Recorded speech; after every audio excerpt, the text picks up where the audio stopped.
बिस्मिल्लाहिर्रहमानिर्रहीम। अस्सलाम वालेकुम जी, मैं हूं मोहम्मद रिजवान सरवर और आप प्रोग्राम देख रहे हैं प्रॉपर्टी गाइड। नाज़रीन, किसी भी मुल्क की मईशत की जब बात करते हैं तो हम अपने प्रोग्राम में ये बारहा जिक्र करते हैं कि इकोनॉमी को बेहतर करने के लिए या इवन बैंक्स की जो रीढ़ की हड्डी होती है वो इंटरनेशनली ओवरसीज जो फॉरेन रेमिटेंस होता है या ओवरसीज का जो पैसा होता है यानी रियल एस्टेट सेक्टर होता है। और जब रियल एस्टेट सेक्टर की हम बात करते हैं तो कंस्ट्रक्शन इंडस्ट्री एक ऐसी इंडस्ट्री है जो कि इस मुल्क में अल्हम्दुलिल्लाह सबसे ज्यादा रोजगार पैदा करती है, यानी जॉब अपॉर्चुनिटीज पैदा करती है। इसी के जरिए बिजनेस अपॉर्चुनिटीज मिलती हैं, इसी के जरिए जो शॉर्टफॉल होता है घरों का वो फिलअप किया जाता है। मगर बदकिस्मती से हमने देखा कि रिसेंट पास्ट में कुछ ऐसी पॉलिसीज आई, कुछ ऐसे टैक्स के हवाले से पॉलिसीज आई कि जो एक इन्वेस्टर है, जो एक बिल्डर है, जो एक बायर है, सबके लिए मुश्किलात में इजाफा हुआ। तो मसाइल कुछ ऐसे डेवलप हो गए कि जो पाकिस्तान में मौजूद उनका पैसा था वो पाकिस्तान से बाहर चला गया। अब जरूरत इस बात की है कि कुछ इस तरह की पॉलिसीज बनाई जाएं, ऐसा रिलीफ दिया जाए कि जो पाकिस्तान से बाहर ओवरसीज का पैसा है वो वापस पाकिस्तान में लाया जाए, उनके लिए आसानी पैदा की जाए बिजनेस के हवाले से भी और कंस्ट्रक्शन के हवाले से भी। आज के प्रोग्राम में हम बात करेंगे लाहौर में रूडा के हवाले से, जो कि एक बहुत बड़ा मंसूबा है। वहां पर क्या बेहतरी लाई जा सकती है, खास तौर पर इन्वायरमेंट के हवाले से बात करेंगे। चूंकि नाज़रीन, जब हम लाहौर की बात करते हैं तो यहां पर क्लाइमेट के बहुत मसाइल हैं, लाहौर में स्मोक के बहुत मसाइल हैं, उसमें रूडा का क्या किरदार होगा इसके हवाले से भी बात करेंगे। रूडा से मेरे साथ मौजूद होंगी मिस अहद यूसुफ खान, मेरे साथ प्रोग्राम में इरफान हयात बाजवा साहब भी मौजूद होंगे। उनसे हम बात करेंगे जो फ्रॉडलेंट एक्टिविटीज हो जाती हैं या खास तौर पर किसी प्रॉपर्टी पर कब्जा हो जाता है तो उसमें किस तरह से एक आम आदमी को एक्शन लेना चाहिए और कितने अरसे का ये टाइम पीरियड होता है, क्या टेन्योर होता है, क्या पैरामीटर्स हैं, एक आम आदमी ने अगर कोई केस करना है उसमें क्या शिकें जरूरी हैं, इन तमाम चीजों पर बात करेंगे। और मेरे साथ हसन बख्शी साहब भी मौजूद होंगे, उनसे हम बात करेंगे जो कराची के हवाले से खास तौर पर प्रॉपर्टीज में दोबारा से ऐलान कर दिया गया है कि उसमें इजाफा होगा या जो प्लान था वो बिल्कुल चेंज कर दिया गया है, उसके क्या असरात होंगे, ओवरसीज पर क्या असरात होंगे। इन तमाम तर चीजों को इंशाल्लाह आज के प्रोग्राम में कवर करेंगे। नाज़रीन, अभी वक्त एक छोटे से ब्रेक का, ब्रेक के बाद हाजिर होते हैं और गुफ्तगू को यहीं से जारी रखते हैं। वेलकम बैक नाजरीन, आप प्रोग्राम देख रहे हैं प्रॉपर्टी गाइड और मैं हूं आपके साथ मोहम्मद रिजवान सरवर। मुझे लाहौर स्टूडियोज़ में ज्वाइन किया है इरफान हयात बाजवा साहब ने, जो कि मेंबर पंजाब बार कौंसल हैं और इसी के साथ साथ उम्मीदवार बराए सदर लाहौर बार एसोसिएशन है, आपको वेलकम कहते हैं।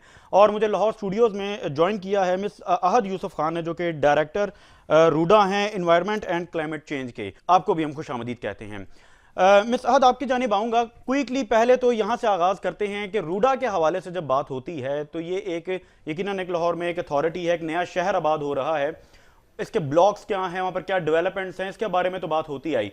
मगर कुछ क्लाइमेट के हवाले से, इसके इन्वायरमेंट के हवाले से बात करते हैं कि उसमें रूडा का क्या किरदार है, क्या बेहतरी होने जा रही है, किस तरह से प्लानिंग हो रही है, कुछ इसके हवाले से बताइए। राबी अर्बन डेवलपमेंट अथॉरिटी का क्लाइमेट चेंज के साथ एक गहरा ताल्लुक है, क्योंकि जब हम बात करते हैं कार्बन एमिशंस की तो उसमें सबसे पहले जो है रूडा बहुत तेज़ी से इसमें काम कर रहा है। हमारा जो सबसे बड़े मंसूबे हैं जो कि कार्बन एमिशन की मिटिगेशन और उसको एक अलाइन विद करके विद सस्टेनेबिलिटी और रिजिलियंस के साथ हम उस पर काम कर रहे हैं। उसमें सबसे बड़ा जो हमारा किरदार रहा है क्लाइमेट चेंज में, हमारा एक तो वेस्ट को जो मैनेज करते हैं, हम मैनेज कर रहे हैं इस वक्त महमूद बूटी पे। अच्छा। फिर उसके मीथेन फ्लेयर अप करके उसको रिडक्शन कर रहे हैं उसमें। और इस सारे मंसूबे में इस तमाम महमूद बूटी एरिया को हम एक जिसे कहते हैं ना कूड़े को बाग में बदल रहे हैं, एक लेमैन लैंग्वेज में कहेंगे। ठीक है। उसको बाग में बदल के फिर यहीं तक नहीं महदूद रहेगा, माहौल तो साफ होगा ही, लेकिन हम इंटरनेशनली इसको लेके जा रहे हैं for gaining carbon credits. Recently conference भी हुई हुकूमत के साथ, आप गए कॉन्फ्रेंस में, उसके हवाले से भी बताइए कि क्या मकासद थे और इससे क्या बेहतरी आएगी। देखें, जो रिसेंट एक कॉन्फ्रेंस थी, कॉन्फ्रेंस ऑफ पार्टीज, वो बेस्ड ऑन क्लाइमेट चेंज है। क्लाइमेट चेंज और उसका आपस का जिसे कहते हैं चोली दामन का साथ है। यूएनएफसीसी के ताउन से ये हर साल होती है। तकरीबन 29वीं कॉन्फ्रेंस थी हुकूमत के साथ मिलके। राबी अर्बन डेवलपमेंट अथॉरिटी ने ये इस काविश को सर अंजाम दिया और एक ये बहुत बेहतरीन हमारा एक तजर्बा रहा। उसमें यह है कि हुकूमत ने अपने पॉइंट ऑफ व्यू से अपनी डिस्क्रिप्शन दी, स्मोक के पॉइंट ऑफ व्यू से कि हम एयर क्वालिटी और जो यहाँ पे कार्बन से मुतल्लिक कौन कौन से मसलों से दोचार हैं, लेकिन जो रूडा ने अपना जो पॉइंट ऑफ व्यू दिया वो था eco revitalization of river Ravi, कि हम इसको किस तरह रिवैम्प कर रहे हैं, इसकी क्लाइमेट चेंज मेथोडोलॉजी को कैसे टैकल कर रहे हैं, इसके वेस्ट वाटर ट्रीटमेंट प्लांट्स हम लगा रहे हैं और इसमें हम कैसे कूड़े को बाग में जिसे कहते हैं तब्दील कर रहे हैं और बाकी रिफॉरेस्टेशन हम मजीद दरख्तों में भी इजाफा कर रहे हैं। अच्छा। और इन सब से हमें अल्टीमेट जो मिलेगा वो है कार्बन क्रेडिट। अच्छा, इसके लिए कोई रूडा ने कोई मुख्तस किया है किसी एरिया को, कोई स्पेसिफिकली इस पर काम हो रहा है, कोई एरिया ऐसा है क्योंकि आपके काफ़ी सारे फेजेस हैं, काफ़ी सारे ब्लॉक्स हैं, एक बड़े पैमाने पर ये एक लैंड है, तो इसको किस तरह से इम्प्लीमेंट करेंगे? इसके डिफरेंट फेजेस हैं। क्लाइमेट चेंज असल में कोई महदूद नहीं है, इसमें देखें क्लाइमेट चेंज जिसे कहते हैं ना एक एरिया नहीं है जिसपे हम इसको महदूद किया जा सके, लेकिन इसको स्पेसिफिकली अगर आप कार्बन क्रेडिट के पॉइंट ऑफ व्यू से देखते हैं तो वो सबसे बड़ी मिसाल में आपको ये महमूद बूटी और वेस्ट वाटर ट्रीटमेंट प्लांट्स दोनों के ही थ्रू हम वाटर से वही रिड्यूस करके जिसे आम लेमैन लैंग्वेज में कहूँगी कि आलूदगी ख़त्म करके आलूदगी को कम करने के लिए उससे भी हम लेंगे कार्बन क्रेडिट्स, और महमूद बूटी से भी हम कार्बन एमिशंस इंटरनेशनली ये प्रूव करके कि इतने हमने एमिशंस कम किए मिटिगेशन और एडेप्टेशन स्ट्रेटजी में, तो उससे फिर हम थ्रू वेरिफिकेशन प्रोसेस आर्टिकल 6 हो गया या वीरा के through we will get those carbon credit. बिल्कुल ठीक है, बिल्कुल ठीक है। इस पर मजीद बात करेंगे क्योंकि हमारे साथ इरफान हयात बाजवा साहब भी मौजूद हैं, आपकी जानिब भी आऊँगा क्योंकि आज के प्रोग्राम में बाजवा साहब हमने ये भी बात करनी है लीगल केसेस के हवाले से। एक जगह हम रूडा के साथ बात कर रहे हैं, एक जगह हम प्रॉपर्टी में जो कवानीन होते हैं उसके हवाले से भी बात करेंगे। सबसे पहले तो जानना चाहूँगा कि किस तरह के केसेस आ रहे हैं, क्योंकि इससे पहले भी प्रोग्राम में हम बात करते आए कि शरह बढ़ती जा रही है प्रॉपर्टी में फ्रॉडलेंट एक्टिविटीज़ की, जबकि कुछ जगह पर बेहतर प्रोजेक्ट्स भी हैं। किस तरह के केसेस आ रहे हैं, क्या शरह देख रहे हैं इस वक्त? बहुत शुक्रिया रिजवान। यकीनन एक एक्टिव प्रैक्टिशनर होने की हैसियत से कोर्ट की सुबह और शाम राहदारियों में हम मौजूद भी रहते हैं और अपनी बेहतर परफॉर्मेंस वो देने के साथ साथ पब्लिक एट लार्ज के लिए आसानी और सहूलत के भी ख्वाह हैं। आपका ये प्रोग्राम मैं इससे पहले भी 1-2 दफ़ा आया। यकीनन ये आम वो लोग जिनके प्रॉपर्टीज़ में इंटरेस्ट है या जिनके राइट्स हैं उनसे मुतल्लिक़ हमेशा फ़ायदेमंद साबित हुआ। आज जो आपने बात की कि प्रॉपर्टी के हवाले से किस तरह के केसेस आ रहे हैं, इसमें हमेशा मुख्तलिफ नौइयत की चूँकि पार्टीज़ होती हैं, ए और बी है, उसके दरमियान डिस्प्यूट्स रिगार्डिंग कॉन्ट्रैक्ट्स आ जाते हैं। उसके बाद कोई बंदा जो है वो पोजेशन में है लाफुल, उसको डिस्पोजेस कर दिया जाता है, उसके हवाले से आ जाते हैं। या कोई बंदा जो है वो सेल डीड्स की रूह से यानी टाइटल की बुनियाद के ऊपर मालिक है और उसको उसका पोजेशन नहीं मिल रहा, तो उस किस्म के डिस्प्यूट आ रहे हैं। फिर ये ख़ुसूसन जो है बात जो माशरे में जिस तरह की सिचुएशन से इस वक्त जिसको सामना है वो ज़्यादातर ये आ रही है कि जी कोई बंदे जो हैं वो अगर लीगल पोजेशन में है यानी लॉफुल पोजेशन में है तो उनको without adopting due course of law उनको डिस्पोजेस कर दिया जाता है, जिसमें कुछ एक्टिव ऐसे गुंडा नासर, अगर मैं कहूँ तो वो गलत नहीं होगा, अच्छा। वो भी शामिल हैं। और उसके साथ साथ फिर कुछ अथॉरिटीज़ भी इसमें अपनी मिस यूज़ ऑफ पावर्स में वो एक आम लिटिगेंट के लिए जो ड्यू प्रोसेस ऑफ लॉ है जो आर्टिकल 4 प्रोवाइड करता है उसकी वायलेशन में परफॉर्म कर रहे हैं। तो ये एक पेनफुल सी सिचुएशन कोर्ट के सामने इन दिनों नजर आ रही है। अच्छा बाजवा साहब, इस तरह के केसेस तो बेशुमार आते होंगे, क्या उन पर सुनवाई भी होती है? कोई टेन्योर क्या देख रहे हैं, कितने अरसे में एक आम आदमी के साथ अगर इस तरह का कोई वाक़या पेश आ जाए जो अभी फरमा रहे हैं पोजेशन के हवाले से खास तौर पर, यही एक मेजर कंसर्न भी है हमारे व्यूअर्स का, अवाम का, तो क्या समझते हैं कितना कोई पैरामीटर सेट किए गए हैं कि कोई 3 माह में 2 माह में कोई सुनवाई भी हो ताकि एक आम आदमी तक इंसाफ पहुंच सके? बहुत शुक्रिया रिजवान। इसमें बेसिकली पोजेशन जो है वो हमेशा 90% ऑफ टाइटल समझा जाता है। बिल्कुल ठीक है। और पोजेशन में अगर किसी बंदे को डिस्पोजेस किया जाए तो उसके लिए 2 लीगल रेमेडीज हैं। ओके। एक तो ये है कि कोई बंदा अगर लॉफुल पोजेशन में है और उसको dispossess without due course of law कर दिया गया तो वो अपनी रेस्टोरेशन ऑफ पोजेशन में जा सकता है। ठीक है। अब रेस्टोरेशन ऑफ पोजेशन के ना 2 वेज हैं। एक तो फर्स्ट ऑफ ऑल ये है कि किसी भी बंदे ने इलीगल मीन्स में उसके साथ ज्यादती की और उसको डिस्पोजेस किया, वो पुलिस का दरवाजा भी नॉक करता है in shape of registration of FIR। Secondly वो ये है कि वो एक इलीगल डिस्पोजेशन एक्ट 2005 में इंट्रोड्यूस हुआ, जिसकी रोशनी में ये कहा गया कि कोई भी बंदा अगर लीगल और लॉफुल पोजेशन में है और उसको डिस्पोजेस कर दिया गया, तो वो जाके स्पेसिफिक एक कंप्लेंट की सूरत में अप्रोच करता है मुतलका डिस्ट्रिक्ट एंड सेशन जज को। अच्छा। और उसकी जो वो रिपोर्ट, जो उसकी कंप्लेंट है, उसके ऊपर कर्सरी एविडेंस के बाद जो मुतलका कोर्ट होगी वो विद इन 15 डेज, 15 दिन के अंदर अंदर मुतलका SHO से रिपोर्ट तलब करेगी कि इस वाकया को या जो वो इल्ज़ाम लगा रहा है उसकी बाबत आके कोर्ट में रिपोर्ट सबमिट करें कि क्या वाकया ही ऐसा कोई वकुआ हुआ है या ये डिस्पोजेस किया गया है। ठीक है। अगर वो पुलिस वाला यानी SHO साहब जो है या मुतलका अथॉरिटीज़ वो वेरीफाई कर देती हैं उसकी कंटेंशंस को, तो फिर कोर्ट के पास इख्तियार है कि वो सेक्शन 7 के तहत एक इंटरम रिलीफ के तौर पे रिस्टोर भी कर सकती है पोजेशन को रिस्टोर कर सकती है without deciding the main case. Interim relief के तौर पे रेस्टोरेशन हो सकती है, और अगर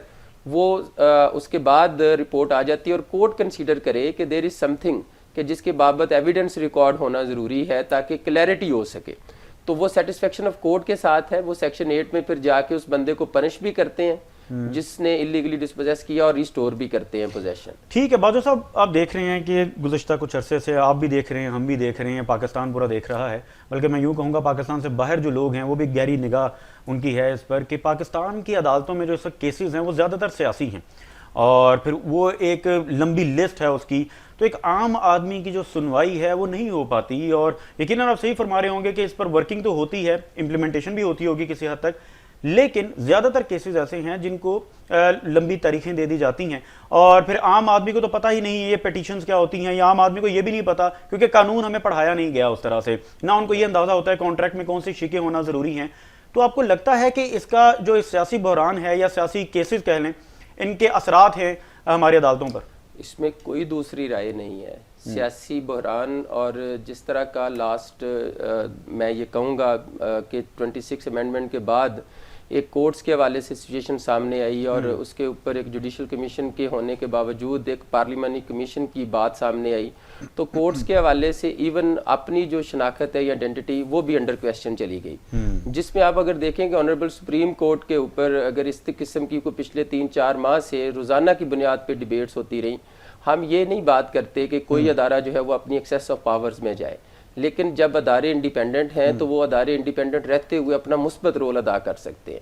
जुडिशल सिस्टम जो है वो किसी भी डेमोक्रेटिक प्रोसेस में एक बेसिक सतून समझा जाता है, ये किसी के मतहत नहीं है ऐसे ही, और इसलिए इसमें जो होना भी नहीं चाहिए, और जस्टिस जो है उसके लिए तो अगर ए या बी कोई फेवरेट नहीं है, जिसने जो गलत किया उसके ऊपर लाइबिलिटी है कि वो उसने जो गलत किया कानून के मुताबिक वो उसको फेस करे।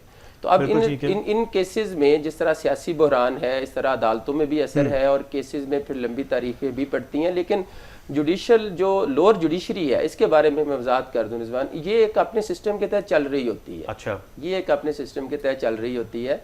इसमें जो बहरान था उसमें सियासी तौर पे भी था, आईनी या कॉन्स्टिट्यूशनल तौर पे भी था। तो आपने देखा कि ऑनरेबल सुप्रीम कोर्ट के टिकर्स आपको टीवी की जीनत बनते नजर आए, लेकिन लोअर जुडिशरी एक प्रॉपर मैकेनिज्म है, एक प्रोसीजर है, उसके तहत फंक्शनल है और वो परफॉर्म करती है। और यकीनन बादल साहब मैं तो यूं कहूंगा कि इन इदारों के खिलाफ भी प्रोपागेंडा होता है, क्रेडिबिलिटी को कमजोर करने की भी कोशिश की जाती है, और फिर चूंकि अदालत का जब सवाल आ जाए तो लोग बड़े पुरुमीद रहते हैं, अदालतों से ही तो इंसाफ मिलता है, तो जब वहां पर एक आम आदमी के दिल में इस तरह का कोई शकूक व शुबहात आ जाए तो यकीनन फिर वो पूरी जो सोसाइटी है उसके लिए बड़ा नुकसानदेह साबित होता है। हमें नाज़रीन प्रोग्राम में ज्वाइन किया है कराची से हसन बख्शी साहब ने, जो कि प्रेसिडेंट हैं association of builders and developers, आपको खुशामदीद कहते हैं।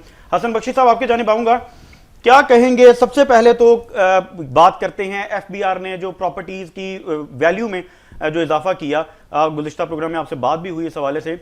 अब खबर आई है कि कराची में जो प्रॉपर्टी के नए रेट्स का ऐलान कर दिया गया है, इसको किस तरह से देख रहे हैं? चूंकि आपने बताया था कि हुकूमत ने आपको ऑन बोर्ड लिया इस पर, तो आया उसकी वजह से ये हुआ या आप ये समझते हैं कि ये एक बेहतर चेंज है?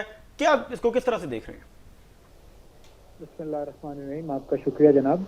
देखिए, कराची स्पेसिफिक में कुछ गलतियां हुई हैं जिसमें मैं आपको बताऊं कि कुछ इलाकों में 600% से ज्यादा कीमतें बढ़ा दी गई हैं। यानी फर्ज करें वहां पर अगर एक जगह की कीमत 10 करोड़ रुपए थी तो आपने 62 करोड़ कर दी है। ठीक है ना। इसी तरह फीसें तो सबके लिए बड़ी हैं पूरे पाकिस्तान में, और आप हम सब जानते हैं, हम घरों में रहते हैं, मकानों में रहते हैं, फ्लैटों में रहते हैं कि एक नए फ्लैट की या नए बंगले की कीमत और होती है और एक 30 साल पुराना फ्लैट या बंगले की कीमत कुछ और होती है। ये कराची के टेबल में हमेशा ये दिया जाता था कि 10 साल बाद डिप्रिसिएशन इतना अलाउ करेंगे, 20 साल बाद इतना करेंगे, 25 साल बाद इतना करेंगे। ठीक है, वो डिप्रिसिएशन टेबल हटा दिया गया है, जो कि मैं समझता हूँ नाजायज है, जिसकी वजह से तमाम रजिस्ट्रियां इस वक्त रुकी हुई हैं पाकिस्तान कराची में। मैंने लेटर भी लिखा है FBI चेयरमैन को। ठीक है, और मैं उम्मीद करता हूँ कि अगले हफ्ते मैं वहाँ जाऊंगा भी और मिलूंगा भी और इन मामलात में मैं बात करूंगा। इसके अलावा यहाँ के रजिस्ट्रार एक और बहुत बड़ी गलती कर रहे हैं, जिसकी वजह से काम भी रुका हुआ है। अगर आपका 500 गज का प्लॉट है, उसमें 4,500 फुट कवर्ड एरिया होता है, तो वो 4,500 पूरा बेसमेंट लेते हैं, पूरा 4,500 ग्राउंड ले रहे हैं और पूरा 4,500 ऊपर का ले रहे हैं। ये तो होता ही नहीं है। हर मकान में आपको कंपल्सरी ओपन स्पेस छोड़ना पड़ता है। अच्छा बख्शी साहब, ये जो चेंज आया है, ये इसमें कोई मुशावरत हुई है, ये एसोसिएशंस के साथ कोई मुशावरत हुई है, ये किस तरह से चेंज हो गया? क्योंकि इससे पहले भी कीमतों में इजाफा तो किया गया था, मगर जो आप अभी फरमा रहे हैं, सबसे बड़ा जो एक परेशानी आ रही है वो रजिस्ट्री के हवाले से आ रही है। तो इस हवाले से कोई मुशावरत नहीं हुई कि किस तरह से इसको इम्प्लीमेंट किया जाएगा, इस पॉलिसी को? नहीं, देखिए, हमें उन्होंने बुला के हमसे शेयर किया था। 2-4-6 घंटे हम थे, एक दिन दूसरे दिन भी थे। पर आप ये समझ लें कि पूरे कराची के और या पूरे पाकिस्तान के टेबल 4-6 घंटे और दूसरे दिन 6 घंटे में हो नहीं सकते ना। ठीक है, कोई भी कॉमन सेंस की बात है ये, इसमें कोई रॉकेट साइंस नहीं है कि ये लेंथी प्रोसेस है जो कि पूरे साल चलना चाहिए। हर महीने या 15 दिन में इसकी मीटिंग होनी चाहिए ताकि by the end of the year हम सब एक पेज पे हों। मगर वो नहीं हो रही। वो नहीं हुआ। एक बार 2 बार उन्होंने हमें जरूर बुलाया था। ठीक है, और उसके जाने की वजह से पंजाब की कुछ चीजें सीधी हो गई हैं, हैदराबाद की चीजें सीधी हो गई हैं, गवादर की चीजें सीधी हो गई हैं। कराची में कोई प्रॉब्लम आ रहा है, हमने पॉइंट आउट उनको किया है कि आप इसको प्लीज करेक्ट कीजिए, वरना देखें एक अच्छे सोच के साथ कि काम होने जा रहा है, नहीं तो हमें जाके कोर्ट में जाके अप्रोच करना पड़ेगा, क्योंकि ये on the face of it गलती हुई है FBI से। और बड़ापन इसी में है कि अपनी गलती मान के इंसान करेक्ट करे। ठीक है बख्शी साहब, मैं साथ आपकी जानिब आऊंगा, क्योंकि रूडा के हवाले से भी हम प्रोग्राम में साथ बात कर रहे हैं। रूडा एक बहुत बड़ा मंसूबा है यकीनन। तो लाहौर में जो सबसे बड़ा ख़ास तौर पर हम जब ये देखते हैं विंटर्स में जो चैलेंज रहता है वो स्मोक का रहता है। तो आप क्या समझती हैं कि जो क्लाइमेट, चूँकि प्योरली आपने जिस तरह अभी स्टार्टिंग में बताया कि क्लाइमेट पे, इन्वायरमेंट की बेहतरी के लिए काम किया जा रहा है, इस पर पॉलिसीज़ बनाई जा रही हैं, तो आपको लगता है कि इससे कोई ये स्मोक का जो चैलेंज है इसको भी हमको फेस कर सकेंगे, या इसमें कोई अपना किरदार अदा कर सकता है रूडा? इसमें रूडा ने इस तरह से अपना किरदार अदा किया है कि हमारी जो एक तो internal environment and climate change unit हमने एक डेवलप कर लिया है। ये सबसे बड़ा कदम है। रूडा ने एक सेपरेट यूनिट बना लिया है। इस यूनिट के तहत हम एनवायरनमेंट का जो सेक्टर है उसमें हम स्मोक के हवाले से इंडस्ट्रीज जो धुआं छोड़ने वाली है, सारे इंडस्ट्रीज, उनको हम बैन करते हैं।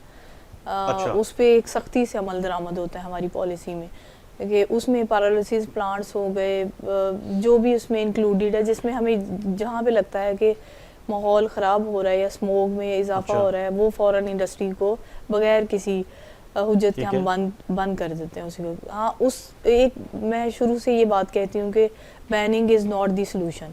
बंद करना हल नहीं है, उसका मज़ीद हल क्या है, सोल्यूशन की तरफ जाया जाए तो उसका हल जो है, उसमें जो इंडस्ट्रीज़ हैं उसमें रिसोर्स एफिशिएंट क्लीनर प्रोडक्शन, जो इंडस्ट्री में टेक्नोलॉजीज़ हैं उसको इंट्रोड्यूस करवाना सबसे उसका बेहतरीन हल है। तो हम उसकी तरफ भी जा रहे हैं कि हम अपनी जो रूडा की टेरिटरी में इंडस्ट्रीज़ हैं उनको इन टेक्नोलॉजी से इंट्रोड्यूस करवाएं, और इसके लिए हम वर्ल्ड बैंक के तामन के साथ कोलैबोरेट करने जा रहे हैं, और उनके साथ जो स्टडीज़ ऑलरेडी RECP टेक्नोलॉजीज़ पे हुई हैं उनके ताउन के साथ हम उनके क्लीन एयर एक्शन प्रोग्राम में भी शामिल होने जा रहे हैं इंशाल्लाह फ्यूचर में।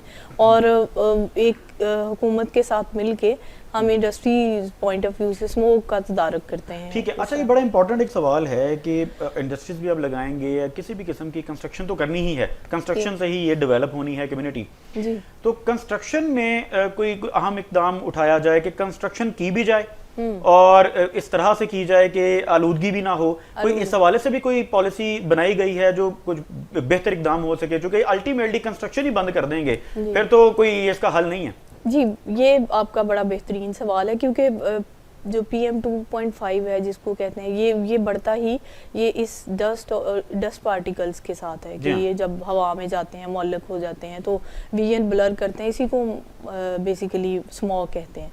तो कंस्ट्रक्शन के पॉइंट ऑफ व्यू से रूडा की पॉलिसी इस बनने जा रही है, मतलब उसमें हम शामिल कर रहे हैं जी। जो ही कंस्ट्रक्शन में हम आगे बढ़ रहे हैं तो इसमें हम PM 2.5 के हवाले से हम मज़ीद अगर हमने कंस्ट्रक्शन करनी है तो एक डैम्पिंग को इंट्रोड्यूस कराया जाए कि डैम्पिंग हो वहाँ और कवर्ड कंस्ट्रक्शन हो, कवर्ड एरिया हो, तो ताकि वो उसका असर जो है वो माहौल पे ना हो। ये शॉर्ट टर्म मेजर्स में आता है जो स्मोक के तदारक के लिए, जो कंस्ट्रक्शन पॉइंट ऑफ व्यू से है। यानी इस पर अभी पॉलिसी मेकिंग होनी है? जी, अभी हम इस प्रोसेस में हैं और क्योंकि अब कंस्ट्रक्शन स्टार्ट होनी है तो इंशाल्लाह इस पे काम होगा। बिल्कुल ठीक है। बादो साहब, आपकी जानिब आऊँगा, चूँकि हमने अभी पहले बात की कि किस तरह के केसेस आ रहे हैं। अच्छा बादो साहब, ये हम सुनने में तो बहुत आता है और यकीनन अदालतों में पोजेशन के हवाले से जिस तरह आपने बात की, कब्जे के हवाले से बात की, बहुत से केसेस हैं और उसकी शरह बकिया केसेस से ज़्यादा है। तो क्या इनको बेहतर करने के लिए कोई इस्लाहात नहीं बनाई जा रही, कोई इस तरह की पॉलिसी बना दी जाए कि एक आम आदमी के लिए इतना आसान ना हो किसी की भी प्रॉपर्टी पे कब्जा करना? क्योंकि कब्जा हो जाता है, वो शायद एक शरीफ आदमी तो उसको कभी छुड़वा, सारी जिंदगी उसकी गुजर जाती है, उसकी नस्लों तक चले जाते हैं केसेस, वो छुड़वा नहीं पाता। तो ये इस्लाहात नहीं होनी चाहिए इस पर? अगर होनी चाहिए तो क्या समझते हैं कहाँ कहाँ पर कमी रह गई? बहुत शुक्रिया रिजवान आपका। बेसिकली इसमें जिस तरह मैंने बात की कि 2005 में जब इलीगल डिस्पोजेशन एक्ट आया और इसको नाफिजुल अमल किया गया, उसके पीछे भी यही लॉजिक थी कि अगर कोई बंदा डिस्पोजेस उसको इलीगली कर दिया जाएगा तो उसके पास एक स्पीडी रेमेडी हो। ये विद इन 6 मंथ डिसाइड होना था और उसमें जिस तरह मैंने कहा सेक्शन 7 के तहत इंटरिम रिलीफ में भी रिस्टोर हो जाता है पोजेशन। ठीक है। इसके साथ साथ अगर मैं आपको बताऊं कि यहाँ पे लाहौर की अगर मैं बात करूं तो यहाँ पे CCP ऑफिस में एक इन्होंने इलीगल डिस्पोजेशन एक्ट के हवाले से एक सेल बना रखा है। उसमें भी अगर कोई बंदा जिसको इलीगल डिस्पोजेस कर दिया जाए तो वो भी मुतलका अथॉरिटी जिसको एक SSP आई थिंक हेड करता है, वो और मुतलका DSP जो सर्कल होगा वो उसको देखेंगे। ठीक है। और वो अगर वेरीफाई हो जाती है बात के जी ये without due process of law जो है इनको इनसे कब्जा नहीं लिया गया यानी किसी शख्स से, तो वो भी अपनी जगह के ऊपर एक एडमिनिस्ट्रेटिव अथॉरिटी के तौर पे काम कर रहे हैं और वो भी फिर उसके पोजेशन को एज इट इज जैसे वो पहले था उसकी बुनियाद पे रिस्टोर करवा रहे हैं। कानून के अंदर भी इसमें अमेंडमेंट की बड़ी ज़रूरत है और बेसिक बाज़ दफ़ा जो टाइटल होता है बंदे के पास मौजूद है और पोजेशन जो है वो किसी दूसरे के पास मौजूद होता है, जिसके लिए जब वो अदालत में रुजू करता है तो एक लंबा अरसा उसको फेस करना पड़ता है, चूंकि 4 स्टेजेस हैं कोर्ट्स की ना, सिविल कोर्ट से फिर सेशन अपीलेट कोर्ट है या रिवीजनल, उसके बाद हाई कोर्ट और ऑनरेबल सुप्रीम कोर्ट तक। तो ये एक मैकेनिज्म है, प्रोसेस है। उसके लिए ये कोशिश बिल्कुल थी जिस तरह ये 2005 का एक्ट था। अभी भी प्रपोज अमेंडमेंट्स हुई हैं, हमने भी बतौर मेंबर पंजाब बार कौंसिल अपना एक राइट रखते हैं अमेंडमेंट्स प्रपोज करने का, वो भी हमने गवर्नमेंट को भेजी हैं कि इसके हवाले से जो है इसको स्पीडी किया जाए और इवन प्रोटेक्शन की जाए जब सेल परचेज हो, जब खुसूसन सेल परचेज हो, ठीक है, उस वक्त टाइटल ऑफ ऑनरशिप के साथ साथ पोजेशन की कंफर्मेशन को यकीनी बनाया ठीक है। अच्छा बादल साहब, जिस तरह आपने बात की, मैं दुखती रख पे हाथ रखने लगा हूँ। आम आदमी का ये भी सवाल है कि जो ऑलरेडी कब्जा हो जाता है प्रॉपर्टी पे, उसके बाद वो पहले ही माली मुश्किलात का सामना कर रहे होते हैं, फिर जब ये केसेस होते हैं इसमें जो मामलात होते हैं फाइनेंशियल एतबार से, क्या इस ऐसी सूरत हाल में एकोमोडेट नहीं करना चाहिए? ऐसी सूरत हाल में कोई इस्लाहात नहीं होनी चाहिए, कोई पॉलिसीज नहीं आनी चाहिए कि जो ऑलरेडी इफेक्टी है और फाइनेंशियली इफेक्टी है तो उसको कोई अकोमोडेट किया जा सके? क्योंकि इस्लाह तो तभी होगी ना जब कोई इस तरह का बड़ा कदम उठाया जाएगा। नहीं, बहुत शुक्रिया रिजवान। बेसिकली तो इसमें एक इंडिविजुअल पर्सन अग्रीव्ड पर्सन बनता है। पॉलिसी स्टेट ने बनानी है और स्टेट को इसके ऊपर जिम्मेदार भी है। इवन सिक्योरिटी ऑफ पर्सन भी आर्टिकल 9 कहता है कि वो भी स्टेट की जिम्मेदारी है। और इसी तरह फिर तो मेरा सवाल वैलिड हो गया है। आपका सवाल बिल्कुल वैलिड है। यानी सिक्योरिटी ऑफ पर्सन के ऊपर आर्टिकल 9 जो है वो स्टेट को रिस्पॉन्सिबल करता है। फिर कोई बंदा जो टाइटल रखता है उसका आर्टिकल 23 और 24 उसको इख्तियार दे रहा है कॉन्स्टिट्यूशन का कि वो अपनी प्रॉपर्टी जिसको चाहे जिस रेट पे चाहे जैसे चाहे बेच सकता है। इसी तरह ये सारी ट्रांजैक्शन के साथ, चूंकि आप जब देखें कि सेल डीड के लिए आप जाते हैं तो आप मुख्तलिफ फीसेस पे कर रहे होते हैं। वो फीसेस में चाहे टैक्स की मद में है, वो मुख्तलिफ वो सिचुएशन में इसी तरह है कि स्टेट जो है वो बेसिक रिस्पॉन्सिबल है ट्रांसफर ऑफ टाइटल का और ट्रांसफर ऑफ पोजेशन का। ठीक है, वहां पे एक चेक एंड बैलेंस की बड़ी जरूरत है। आमतौर पे रजिस्टर्ड सेल डीड्स अब लाहौर में भी शुरू हो गया ये काम कि जी वो जो है वो अपना फेस टू फेस होंगे, यानी अपीयरेंस इन पर्सन होगी। पहले ये था कि यहाँ पे लोकल कमीशन के जरिए प्रॉपर्टी ट्रांसफर हो जाती थी। लोकल कमीशन जो थे वो लंदन काउंसिल्स होते थे और उनकी रिस्पॉन्सिबिलिटीज वो ऐसे ही थी जैसे वो सब रजिस्ट्रार की है। वहां पे कई दफा ये डिस्प्यूट सामने आते थे कि जी वो पोजेशन नहीं गया और सिंपल सेल डीड बन गई। ठीक है, अब ये जो है कि कोर्ट के सामने, यानी रजिस्ट्रार जो अगर हम कहें तो वो कोर्ट की तरह रजिस्ट्रार काम कर रहा होता है। ठीक है, तो उसके रूबरू जो बंदा आके स्टेटमेंट देगा उसको प्रिजम्पशन ऑफ ट्रुथ भी हासिल होगी और उसके साथ फिर वो पोजेशन को इंश्योर भी करेंगे। स्टेट के हवाले से मैं फिर अगेन ये कहूंगा कि उसकी ये जिम्मेदारी है कि वो इसके ऊपर इंश्योर करे एक इफेक्ट। और मैं आपको बताऊं रिजवान कि अगर स्टेट इसके ऊपर स्पेसिफिक काम कर लेना तो फिर इन्वेस्टमेंट की प्रोटेक्शन की जमानत भी स्टेट चूंकि दे रही है वो ऑटोमेटिकली उस तरफ बादल साहब, यानी पॉलिसी तो एक तरह से बनी हुई है, इम्प्लीमेंट नहीं हो रही। इम्प्लीमेंटेशन की कमी है। जब तक इम्प्लीमेंट नहीं होगी तो नाज़रीन फिर पॉलिसी का किसी को कोई फायदा नहीं। नाज़रीन अभी वक्त एक छोटे से ब्रेक का, ब्रेक के बाद हाजिर होते हैं और गुफ्तगू को यहीं से जारी रखते हैं। वेलकम बैक नाज़रीन, आप प्रोग्राम देख रहे हैं प्रॉपर्टी गाइड और गुफ्तगू का सिलसिला वहीं से जारी रखते हैं। बख्शी साहब, आपकी जानिब आऊंगा। जिस तरह कराची में प्रॉपर्टीज के हवाले से हम बात कर रहे हैं कि वैल्यू में इंक्रीज आया, बख्शी साहब कंसर्न जो है ये ओवरसीज का बहुत है, क्योंकि ओवरसीज पाकिस्तानी जो हैं उनकी प्रॉपर्टीज हैं कराची में, यकीनन उनको इस प्रोसेस की समझ ही नहीं आ रही, क्योंकि इससे पहले भी प्राइसेस बढ़ाई गई, अब एक बड़ा चेंज आ गया है। ओवरसीज कहां स्टैंड करता है और क्या इसमें कोई ऐसी भी पॉलिसी है कि ओवरसीज को प्रोटेक्ट किया जाए या उसको कोई आसानी पैदा की गई हो उसके लिए? देखिए, बात यह है, ओवरसीज पाकिस्तानी अमूमन मिडिल ईस्ट में है। ठीक है, ओवरसीज पाकिस्तानी अमूमन यूएस, कनाडा, यूके में हैं। जी हाँ, वहाँ पर सऊदीया में बहुत हैं। मिडिल ईस्ट सऊदीया में आ गया। तो वहाँ पर प्रॉपर्टी ट्रांसफर पे 4 से 5 और 6% टैक्स है। और पाकिस्तान में जब आप प्रॉपर्टी ट्रांसफर करते हैं तो फाइलर पे तकरीबन 15% टैक्स है और नॉन फाइलर पे 34 से 36% टैक्स है। ठीक है, तो मिडली जो लोग ओवरसीज पाकिस्तानी हैं, चूंकि उनका कारोबार पाकिस्तान में नहीं होता, वो रहते नहीं है, तो वो नॉन फाइलर की कैटेगरी में आ रहे हैं। ठीक है, तो वो सोच और समझ से उनके बाहर है कि 34% of the value of the property हम ट्रांसफर पे दें। ठीक है, तो इसलिए वो आज लोग परेशान हैं। अगरचे गवर्नमेंट ने उसमें एक अनाउंस किया है कि उनको हम एज एन टैक्स पेयर करेंगे, समझेंगे उनको, बट वो चीजें हो नहीं रही हैं। उसके लिए आपको कंप्यूटर पे जाके कमिश्नर से परमिशन लेनी पड़ती है ट्रांजैक्शन से पहले। और वो जो वो परमिशन लेने का प्रोसेस है ना, आपको पता है वो पाकिस्तान में टीडीएस भी है और कॉस्टली भी होता है। तो ये 2-4 दिन पहले इन्होंने इंट्रोड्यूस किया है कि अगर वो वहाँ जाके एनओसी ले लें और अपने आप को ओवरसीज पाकिस्तानी प्रूव कर दें तो उन पे जो फाइलर के टैक्स हैं यानी 14 से 16% है वो लगेंगे। अच्छा, अब भाईजान दुनिया में दुबई में 4% टैक्स है, यूएस में 2 से लेके 6% टैक्स है। ठीक है, अमेरिका में 3 से लेके 7% टैक्स है। हमारे यहाँ कैसे 34% हो सकता है? क्या कोई सेन आदमी समझ सकता है ये कि ये डूबल चीज है?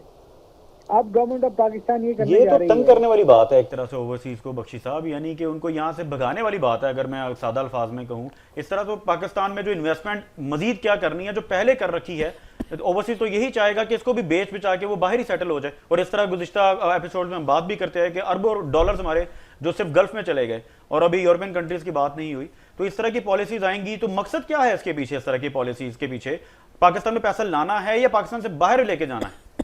देखिए, मुझे ऐसा लगता है, मैं आपको मिसाल दूं, पाकिस्तान ग्रे लिस्ट में था फैटफ की, दुबई भी ग्रे लिस्ट में था फैटफ की, दोनों निकल के व्हाइट लिस्ट में आ गए। अगर मैं दुबई में 50 अरब रुपए भी इन्वेस्ट करूंगा ना, मुझसे नो क्वेश्चन आ सकते हैं, और मेरा कस्टमर मुझसे 50 करोड़ का भी फ्लैट लेगा तो उससे कोई सवाल नहीं है। पाकिस्तान में मैं 10 करोड़ रुपए भी लगाता हूं तो मुझसे 120 सवाल होते हैं और मेरे कस्टमर से भी होते हैं, और कभी कभी अकाउंट भी फ्रीज हो जाते हैं बख्शी साहब। जी, कभी कभी नहीं, पहले मौका मिले और ये एफडीआर कर देता है। कहने का मकसद ये है कि हमारे जो बाबू है ना, बाबू अफसरान एफडीआर के और ब्यूरोक्रेसी के, मुझे लगता है चंद वो लोग उसमें से वो शाह से ज्यादा शाह के वफादार हैं। तो वरना देखिए ना, आज हर आदमी जा रहा है, हर आदमी समझ रहा है, एक आदमी जिसने 1 करोड़ 1.5 करोड़ 2 करोड़ का फ्लैट लेना है या प्लॉट लेना है, उसकी मजबूरी है, वो नहीं जा सकता है। और जिसने 500 करोड़ रुपए लगाने हैं और 2000 लोगों को एम्प्लॉयमेंट देनी है, उसके लिए तो पूरी दुनिया खुली है। अच्छा बख्शी साहब, एक मेरा मौदबाना सा सवाल है कि एक शख्स ने कोई 500 करोड़ का, चूंकि आपने जिक्र किया, तो रियल स्टेट में तो ऐसे हमारे बड़े दोस्त हैं जिनके पास 500 करोड़ होता है और पाकिस्तान में इन्वेस्ट करना भी चाहते हैं, मोहब्बत भी करते हैं पाकिस्तान में, मगर वो नहीं कर पाते। आपको क्या लगता है कि उनको किस तरह का रिलीफ दिया जाए तो वो पाकिस्तान में इन्वेस्टमेंट करेंगे? क्योंकि ऐसी सूरत हाल में तो वो रास्ते ढूंढते हैं कि किसी तरह पाकिस्तान से अपनी प्रॉपर्टीज को बेच के, अपनी गाड़ियों को बेच के, अपने पैसों को किसी तरह बाहर निकाला जाए, क्योंकि उनको कोई सिक्योरिटी नहीं है, उनको कोई रिलीफ नहीं है, टैक्स के अगेंस्ट उनको कोई बेनिफिट नहीं है, कोई फैसिलिटी नहीं है। तो क्या समझते हैं उनको किस तरह से क्विकली, अगर हम पाकिस्तान में इन्वेस्टमेंट करने के वाले से कन्विंस करना चाहें तो क्या किया जाए? देखिए, बात ये है कि सबसे पहले हमारे कोर्टों में बहुत टाइम लग रहा है, सच या झूठ में टाइम लग रहा है, ठीक है, 40 साल लगते हैं। दूसरा, हमारा प्रोसेस ऑफ अप्रूवल डिजिटलाइज होना चाहिए, दूसरा दुनिया में जैसा होता है, ठीक है। तीसरा जो टैक्स रेट है, मैंने कहा दुबई में कारोबार करता हूं मैं, कंस्ट्रक्शन का 9% टैक्स है और पाकिस्तान में 60% है। लंदन में कारोबार करता हूं तो मैं 22% है। तो आपको टैक्स रेट रैशनलाइज करने पड़ेंगे। अगर वो आप रैशनलाइज नहीं करेंगे तो देखिए, पैसा और पानी अपना रास्ता खुद बनाता है। पैसा पाकिस्तान से निकल जाएगा, ना सिर्फ पैसा निकल जाएगा, एंटरप्रेन्योर भी निकल रहा है, इंडस्ट्रियलिस्ट भी निकल रहा है, बिल्कुल सही, प्रोफेशनल भी निकल रहा है। तो जो पॉलिसी मेकर हैं, जैसे मैंने कहा, जो पॉलिसी मेकर हैं उनको होश के नाखून लेने पड़ेंगे, उनको स्टेक होल्डर को मिलाना पड़ेगा, और ये दुनिया एक ग्लोबल विलेज बन गया है। तो इस ग्लोबल विलेज में आपके इर्द गिर्द में जो पॉलिसीज हैं, रीजनली आपको अपने मुल्क को कम्पिटिटिव बनाना पड़ेगा, ठीक है। अगर आप नहीं बनाएंगे, देखिए कंस्ट्रक्शन और हाउसिंग का काम ये कैपिटल इंटेंसिव बिजनेस है, ठीक है, कोई छोटे पैसे नहीं लगते, और इसमें अमूमन बैंकों के भी पैसे नहीं होते, इसमें पार्टीज के 2-4 पार्टनर मिलके पैसे लगाते हैं। जैसे अगर आज आप एक फर्ज करें, ये फैक्ट्री लगाना चाहते हैं कार की मैन्युफैक्चरिंग की, तो $100 मिलियन में लिखते हैं, $100 मिलियन लगते हैं। तो $100 मिलियन की अगर आप पाकिस्तान में कन्वर्जन करें तो 30 अरब रुपए हो गए। तो भाईजान, हमारे अगर 5 प्रोजेक्ट्स को मिलाएं तो वो 30 अरब से एक्सीड कर जाता है। मैं छोटे, मतलब दरमियाने प्रोजेक्ट की बात कर रहा हूँ, छोटे की भी नहीं बात कर रहा हूँ। बड़ा प्रोजेक्ट तो हमारा 1,000 अरब में होता है, ठीक है। तो कहने का मकसद, आप जब तक स्पेसिफिक पॉलिसी नहीं देंगे, पॉलिसीज की कंटिन्यूएशन नहीं देंगे। आपने चूंकि बख्शी साहब ये गाड़ियों की फैक्ट्री की बात की, तो गुज़िश्ता कुछ अरसे में ये खबरें भी हमने चलाई, आपने भी देखी, हमने भी देखी कि गाड़ियों की बहुत सी ऐसे प्लांट्स थे जो पाकिस्तान से उन्होंने वाइंड अप कर दिया, और सिर्फ गाड़ियों की ही नहीं, बहुत सी इंडस्ट्रीज ऐसी हैं जो पाकिस्तान से गए, और जिस तरह आप फरमा रहे हैं कि $30 अरब, यकीनन इससे ज़्यादा स्टेक्स उनके पाकिस्तान में मौजूद थे। तो हमें अल्टीमेटली कोई पॉलिसी फौरी तौर पर, हंगामी तौर पर मैं यूँ कहूँगा कि बनानी पड़ेगी ताकि इन्वेस्टमेंट पाकिस्तान में आए। चूँकि आपने कोर्स की बात की थी तो हमारे साथ बाजो साहब भी मौजूद हैं, इनकी जानिब आऊँगा, फिर मैं इसकी जानिब जाऊँगा, ज़रा रूडा के वाले से भी बात हो रही है। बाजो साहब क्या कहते हैं कोर्स का? बख्शी साहब ने कहा कि जो पहला इशू है वो कोर्स में भी डिले हो जाता है, और चूंकि टैक्सेस की भरमार है, लोग परेशान होते हैं, तो वो जस्टिफाई करने में बड़ा टाइम लगता है, फिर वो तौबा कर लेते हैं कि यहाँ पर इन्वेस्टमेंट नहीं करनी। और इस वक्त पाकिस्तान को सबसे ज्यादा जरूरत अपने ओवरसीज की ही है। तो किस तरह से देख रहे हैं, इसमें बड़ा किरदार अदा कर सकता है हमारा कानून, हमारी अदालतें, एक वकील, और जो इन चीज़ों को समझते हैं? बहुत शुक्रिया रिजवान, मैं बख्शी साहब की बात से एग्री करूंगा कि कोर्ट्स के हवाले से जिन्होंने बात की कि लिटिगेशन जो है वो एक लंबे अरसे तक पेंडिंग रहती हैं, लेकिन मैं आपकी वसातत से बताऊं कि गवर्नमेंट ने ओवरसीज़ पाकिस्तानी की चूँकि बात कर रहे हैं, और बख्शी साहब मोहतरम ने भी उन्हीं का जिक्र किया, तो ओवरसीज़ पाकिस्तानी जो है उनके लिए स्पेशल जो है एक अथॉरिटी बनी है। इवन ओवरसीज़ कोर्ट्स जो है हमारे पंजाब के अंदर, अगर मैं बात करूँ अपनी एक्टिव प्रैक्टिस को देखते हुए, तो पिछले कुछ सालों से ओवरसीज़ कोर्ट्स जो है वो इंडिपेंडेंट तौर पर सिर्फ और सिर्फ ओवरसीज़ पाकिस्तानी के केसेस को देख रहे हैं। और इवन एक ओवरसीज कमीशन जो है वो यहाँ पे मौजूद है हमारे पंजाब के अंदर। डेफिनेटली वो सारी जो है एक ऐसी पॉलिसीज होती हैं वो जो तमाम प्रोविंसेस में मौजूद है। तो ओवरसीज कमीशन के तौर पे अगर कोई बंदा ओवरसीज है और वो अग्रीव्ड है तो उसके पास क्विक रेमेडीज में उसके लिए पुलिस भी अवेलेबल है, एडमिनिस्ट्रेशन भी अवेलेबल है, उसके साथ अगर कोई ज्यादती हुई है तो FIR का अंदराज भी क्विक प्रोसेस में है, रेस्टोरेशन ऑफ पोजेशन से लेके उसके टाइटल की प्रोटेक्शन भी है। यहाँ पे कहीं क्वेश्चन ऐसा चला जाए जिसमें ऐसी बात हो कि वो रिक्वायर करे एविडेंस, वो केसेस डेफिनेटली थोड़ा सा टाइम ले जाते हैं। अच्छा, तो मैं ये कहूँगा एविडेंस मौजूद हो तो इस पर कम टाइम एविडेंस मौजूद हो और क्लैरिटी के साथ हो। यहाँ पे क्वेश्चंस बाज़ दफ़ा ये होते हैं कि हमारे यहाँ पे जो उनको सर्विसेज प्रोवाइड कर रहे होते हैं उन्होंने कोई कंसीलमेंट फैक्ट ऐसी की होती है या मैनिपुलेशन की होती है डॉक्यूमेंट्स में, या डॉक्यूमेंट्स के अंदर वो कुछ ऐसी इलीगैलिटीज या इरेगुलरिटीज हैं जो कि कोर्ट असेस करने पे उसको थोड़ा सा टाइम लग जाता है। ठीक है, तो मैं ये कहूँगा कि डेफिनेटली कोर्ट्स के अंदर जो रूटीन केसेस हैं उसके अंदर टाइम लग जाता है, क्योंकि फोरम अवेलेबल्स होते हैं ना, एक फोरम से आपने जीता दूसरे पे चले गए तो उसके साथ। लेकिन ओवरसीज पाकिस्तानीज के लिए जब से ये इंडिपेंडेंट कोर्ट्स बनी है तो वो प्रोसेस में उनके लिए बड़ी आसानी भी है। इवन अब स्काइप पे बाहर से भी उनसे एविडेंस रिकॉर्ड की जा रही है, उनको फैसिलिटेट किया जा रहा है। अब उनके लिए ये अरसा दरकार होता है, कितना अरसा, इसके पैरामीटर्स क्या हैं? बेसिकली तो केस की नोयत के ऊपर है। अगर तो वो कोई ऐसा उनका केस है जिसमें प्रॉपर्टी टाइटल डॉक्यूमेंट उनके पास है और पोजेशन पे इशू है तो वो मेरा नहीं ख्याल कोई 5-6 माह से ज़्यादा ले सकता हो, क्योंकि दूसरी पार्टी जो है उसने अगर आके अपने उसको डिफेंड करना है तो उसके लिए प्रोसीजर उन्होंने बड़ा शॉर्ट किया हुआ है। ठीक है। तो इसी तरह अगर टाइटल के पे कोई इशू आ जाता है यानी ऑनरशिप पे आ जाता है तो उसके लिए हमेशा थोड़ी सी एविडेंस रिकॉर्ड करना दोनों पार्टीज का कि कौन ओरिजिनल ऑनर है, क्योंकि ये डिक्लेरेटरी सूट्स होते हैं, आइडेंटिफिकेशन में उस पर थोड़ा सा टाइम लग जाता है। अदरवाइज क्रिमिनल प्रोसीडिंग्स बड़ी स्पीडी हैं, FIRs का अंदराज करके उनको पेनलाइज करना और उनसे इवन रिकवरीज होना ये भी है। अभी लास्टली एक केस था ऑनरेबल सुप्रीम कोर्ट में वो गया और उसमें आम तौर पे मैं समझता हूँ कि ऐसी ऑफेंसेस जिसमें कहा जाता है कि जी चीटिंग विद पर्सोनेशन है या चीटिंग होती है या सिंपल फोर्जरी, तो उनमें कोर्ट्स बेल्स ग्रांट कर देती हैं इस बात के ऊपर कि जी ऑफेंस जो है वो 7 years पनिशमेंट है और प्रिपरी क्लॉज में फाल नहीं करता। लेकिन ऑनरेबल सुप्रीम कोर्ट में केस गया और वो ओवरसीज पाकिस्तानी के हवाले से एक कंप्लेंट थी जिसमें उन्होंने ऑब्जर्व किया कि भाई ये तो बंदे जो हैं इस तरह तो कोई यहाँ पे ट्रस्ट नहीं करेगा और इन्वेस्टमेंट अगर कोई लेके आ रहा है तो उसमें चाहे कहीं कॉम्प्लिकेशंस भी थी, लेकिन उन्होंने मेन चीज़ इसको कंसीडर करते हुए कि ये ओवरसीज पाकिस्तानी इसमें कंप्लेनेंट है और अग्रीव्ड पर्सनस हैं, उन्होंने उनकी बेल्स खारिज की और वो बंदे फिर अरेस्ट होकर प्रोसिक्यूट हुए।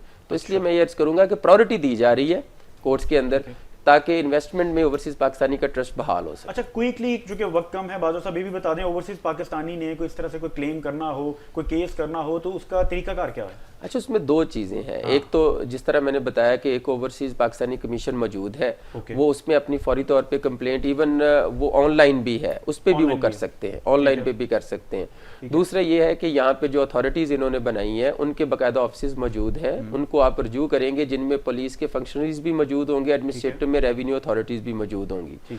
तीसरा ये है कि उसके बाद ये दोनों रेमेडीज क्विक रेमेडीज है, उसके बाद आपके पास अल्टीमेट कोर्ट भी आ जाती है और कोर्ट में भी वो ओवरसीज स्पेशल कोर्ट जब अपना लिखेंगे कि वो कहाँ के सिटीजन हैं तो वो डेफिनेटली केस जो है ऑटोमेटिकली ओवरसीज कोर्ट में चला जाएगा। तो ये इनके पास स्पेसिफिक रेमेडी। बिल्कुल ठीक है, चूंकि वक्त कम है तो मैं शायद आपकी जानिब आऊंगा, चूंकि आपने बात की कि इससे पहले हुकूमत के साथ मिलकर आप एक कॉन्फ्रेंस में भी गए, वहां पर भी यानी इंटरनेशनली भी इस पर बात की गई, क्लाइमेट के हवाले से, बेहतरी के हवाले से, पॉलिसीज के हवाले से और उस पर मजीद इंप्लीमेंट कैसे करना है इसके हवाले से। तो क्विकली मैं चाहूंगा आप इसको भी बताइए कि हुकूमत को भी यकीनन आपने कोई तजावीज़ दी होंगी, जब आपको ऑन बोर्ड लिया गया है, आप उनके साथ टेबल पे मौजूद हैं, तो ये स्मोक जैसे चैलेंज पे तो हमने बात कर ली, ओवरऑल जो आलूदगी है लाहौर में और ये जो हमारा शहर है लाहौर, ये तो खैर टॉप पे है आलूदगी में, तो इसको किस तरह से आपने देखा, इसमें क्या तजावीज़ हैं आपकी जानिब से जो आपने हुकूमत को भी दी, वो चाहूँगा कि आप प्रोग्राम में बताइए हमारे। जी, ये बड़ा अच्छा आपका सवाल है। हुकूमत के साथ वहाँ पे क्योंकि मैं खुद एनवायरमेंटलिस्ट हूँ और मैंने already planning and development board entities के साथ भी काम किया है, तो मुझे काफ़ी हद तक अंदाज़ा था कि वहाँ पे किस तरह के मसाइल हैं और किस तरह क्या चैलेंजेस दरपेश हैं। तो उस हवाले से क्योंकि ऑलरेडी मैं उन सब से मेरा इंटरेक्शन था, तो एक बड़ा अच्छा ये तजर्बा था हम लोगों ने एयर क्वालिटी पे जो वहाँ पे ट्रांसफॉर्मिंग एयर क्वालिटी के हवाले से और डीकार्बनाइजेशन पंजाब के हवाले से, रेजिलियंस और सस्टेनेबिलिटी के लिए जो वो पाकिस्तान पेविलियन पे प्रेजेंट किया सारा मामला, उसमें वर्ल्ड बैंक के साथ, क्योंकि ऑलरेडी मैं काम कर चुकी हूँ, तो वर्ल्ड बैंक के साथ कुछ तजावीज़ पे डिस्कशन हुई, पैनल डिस्कशन थी। उस पैनल डिस्कशन में हमने कई नताइज अक्स किए और वर्ल्ड बैंक ने इस बात की यकीन दहानी कराई कि किस तरह हमारे साथ मतलब गवर्नमेंट के साथ और रूडा के साथ मिलके वो इस पे काम कर सकते हैं। दीजिए कि आपको क्या इसका सोल्यूशन प्लान क्या नजर आता है, क्या वो इंपॉर्टेंट फैक्टर्स कौन से हैं कि ये क्विकली कर लिए जाएं तो कुछ बेहतरी आ जाएगी? देखिए, इसमें 3 टाइप के जो इसको डिवाइड किया गया है 3 फेजेस में। जो अभी रिसेंटली एक लॉन्च हुआ है पंजाब क्लीन एयर प्रोग्राम, जिसमें हमारी जो सीनियर मिनिस्टर हैं उन्होंने बहुत एक एलेबरेटिव वे में डिस्कशन की, सारी बात बयान की कि जो हमारी इस वक्त प्रेजेंट पंजाब गवर्नमेंट है और जो ईपीए है, ईपीडी है, उनको किन मसाइल का सामना है और हमारे पास डाटा की कमी है, मतलब डाटा एग्जैक्ट नहीं है हमारे पास।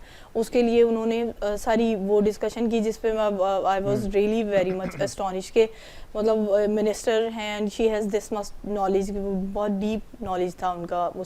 उसमें एक लॉन्च किया गया पंजाब क्लीन एयर प्लान। अच्छा। तो उस प्लान के अंदर एक वो 10 साला प्लान है, वो उसके हवाले से ही वहाँ पे भी एक डिस्कशन हुई थी। उन्होंने वो तजवीज़ दी और वही यहाँ पे आके लॉन्च हुआ है और वो तकरीबन 10 से 15 साल का एक प्लान है जिसमें हवा को मुकम्मल तौर पे बेहतरी होगी, स्मोक में कमी होगी। ये जो बिल्कुल आखिरी पे जाता है हमारा ये शहर, आलूदगी में जब हम बातें करते हैं तो वो बिल्कुल हमारे ना नीचे से लिस्ट कहते हैं ना, जो वहाँ पर टॉप पे है, तो ये कोई बेहतरी पे आएगी अपनी पोजीशन में हमारा शहर? इंशाल्लाह हमें उम्मीद रखनी चाहिए और हम लाजमी। बिल्कुल ठीक है जी, हम भी उम्मीद रखते हैं और इस तरह के इकदाम अगर हुकूमत भी उठाती रहेगी और इस तरह के इदारे भी उठाते रहेंगे और इंटरनेशनल जो फर्म्स हैं उनके साथ मिलकर कुछ काम करेंगे, इंप्लीमेंट करेंगे, सिर्फ पॉलिसी मेकिंग नहीं होगी, अगर इंप्लीमेंट करेंगे तो यकीनन नाज़रीन हम पर उम्मीद है और हम पाकिस्तानी कौम वैसे ही बड़े पर उम्मीद रहते हैं कि कुछ बेहतरी होगी। मुश्किल से मुश्किल हालात में भी हम पर उम्मीद रहते हैं। मेरे साथ आज जो प्रोग्राम में मौजूद थे इरफान अहद बाजवा साहब, आपको भी आपका शुक्रिया अदा करते हैं। हसन बख्शी साहब आपका बहुत शुक्रिया। मिस अहद यूसुफ खान आपका बहुत शुक्रिया। अगले प्रोग्राम तक के लिए मोहम्मद रिजवान सरवर को इजाजत दीजिए। अपना फीडबैक हमें जरूर दीजिएगा। अल्लाह ने के बाद।